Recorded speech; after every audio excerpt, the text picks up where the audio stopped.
Season 3, Episode 7 of Only Murders in the Building, titled Cobra, is an interesting, fun, unordinary, in-your-face episode. And there are going to be spoilers in this review that I'm doing right now, because there's really no way not to do spoilers, because this is a cameo-driven episode. The episode starts off with Uma, Bunny's best friend, who you remember Bunny as one of the the one who ran the Arconia and died in season 2. Uma comes in and, kind of explains the aspect of her friendship with Bunny. Bunny makes an appearance and a few scenes in the beginning, and we find that Uma takes things from residents in the Arconia, and she's a kleptomaniac. And the episode starts, we see Charles going into the diner, Uma's there, and listen, I just want to say the character of Uma is absolutely fantastic, sarcastic, straightforward, doesn't give a shit at all, which is really, really fun. And as Charles is sitting there eating breakfast with her, Charles sees the handkerchief, Ben's handkerchief, that Uma took the night Ben died. Well, we know now who took the handkerchief. And Charles is trying to figure things out and what's going on. All the while, Mabel is packing her apartment because evidently she's moving, and we see Theo come back in this episode. You know who Theo is. I'll just leave it at that.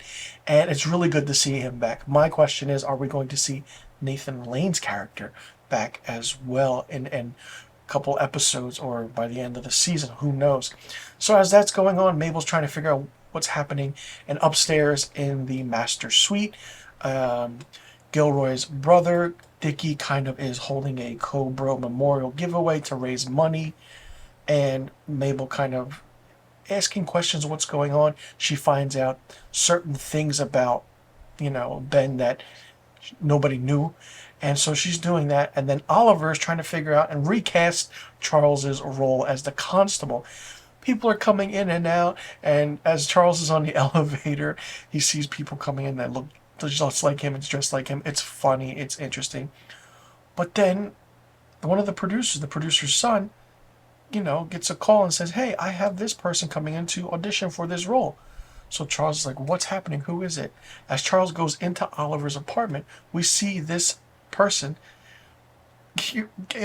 trying out for the role. And it's none other than Matthew Broderick. Yes, Matthew Broderick himself is playing himself in this episode. It's really fun because he talks to himself in the third person. He's really adamant, and the whole Ferris Bueller mention is great. The scenes that Martin Short and Matthew Broderick play together in this episode is absolutely amazing and fun. It's in your face, but you can see that Matthew Broderick is a perfectionist, and that's the rumor. He is a perfectionist and he just wants to get everything right. So he's doing the whole kind of playing away, and Oliver's just like, oh my God, what am I going to do? Meanwhile, Mabel is trying to figure out what happened, and then she finds out that Ben always used to put his watch 20 minutes ahead, and the time he died, that the person that was framed for it or is, convicted of his murder is not the one that murdered him. And so it's all going around in circles. Oliver doesn't know what to do, so he gets on the phone and he calls and FaceTimes Mel Brooks. Yes, Mel Brooks. Basically, Oliver asks Mel Brooks, like, what was it like working with Broderick on The Producers? And Brooks is like, you didn't tell him that you'll listen to his ideas, will you? It's like, well, you're fucked. I did not expect the cameos in this episode, and it was really great to get these big actors in this, especially for a season 3 of a popular show. So as it goes on, Oliver and Charles figure out that they have to apologize to Mabel, and Charles goes to Uma and says, I need that handkerchief. He's like, I sold it to some schmuck upstairs for $7,000. Too late. So it's like, what's happening? Well, Mabel, is doing the thing, and then she's going to film the podcast episode. It's the next day, and Oliver and Charles go to Mabel's apartment, but she's not there. They get a ping on their phone, and we see that Mabel is doing the podcast now on her own, and it's really interesting. We have the listeners listening in, and one of the detectives that's on this Gilroy case says that we have to open it up, and that's the end of the episode. Meryl Streep's character as Loretta is not in this at all, But it's really heavy driven on cameos, like I said. And like I said, there were spoilers. So Matthew Broderick is in this, as well as Mel Brooks in a short cameo role. But it's so, so good. The aspect of hearing that Steve Martin was up for Ferris Bueller is great, and how Steve Martin is doing the ending to Ferris Bueller to Matthew Broderick as he gets fired by Oliver on the play. It's a fun, fun episode, one that is laugh out loud funny. It's dry humor, it's dry wit, but it makes sense. Uma stands out as a character. She is really, really good. And the actress that plays her, I believe her name is Jackie Hoffman, is really, really good in this episode. And everyone plays a phenomenal role in this. I'm really curious to see who actually did kill Ben. There are a lot of questions that still need to be answered, but this was a fantastic episode. I keep saying each episode is fantastic, but I feel like this 7th episode of season 3 is the best by far, especially with the cameo appearances.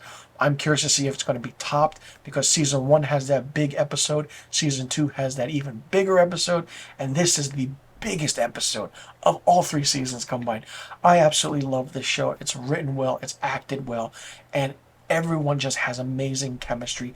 And seeing the different people in this Arconia complex apartment building, one another passing by, say hello, and you have like a small 1 minute conversation, and they're a character in this. It's so, so good and so well done. Everyone gives 100%. And this is a show that is really, really underrated for sure if you've never seen it.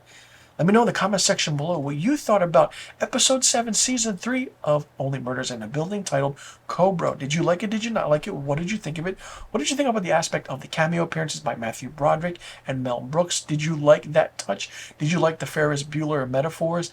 And what was your favorite scene? What was your least favorite scene in this? Who do you really think killed Ben Gilroy?